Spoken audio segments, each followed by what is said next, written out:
Les étrennes, c'est une tradition qui se perd petit à petit. Il y a ceux qui donnent un peu d'argent aux pompiers ou aux facteurs et ceux qui ne le font pas, ou plus. Je donne souvent pour les calendriers, les pompiers ou les éboueurs. Alors je me dis, ils sont au service public, ils aident tout le temps, toute l'année. Depuis à peu près 20 ans, c'est quelque chose qui est de moins en moins couru. Vu le contexte actuel, en mode inflationniste, les gens pensent de moins en moins aux étrennes. Les étrennes, c'est une tradition vieille de la Rome antique et elle est bien connue des habitants d'immeubles.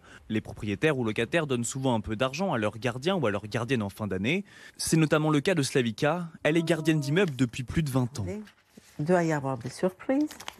Des petits mots de remerciement et quelques billets glissés à l'intérieur. Tous mes voeux de bonnes et heureuses années pour Slavie, qui sait si bien prendre soin de tout le monde. C'est une reconnaissance.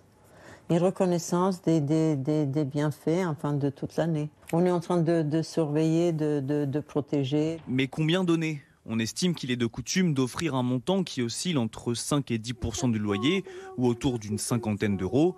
Slavika a par exemple touché 2000 € au total en 2022, 1500 en 2023, l'équivalent d'un 13e mois.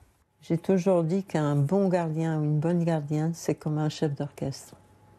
Donc, il voit tout, il entend tout et il gère tout. Et ça mérite une récompense. Reste que les étrennes ne sont pas une obligation. Chacun est libre de donner ce qu'il veut en fonction de ses moyens.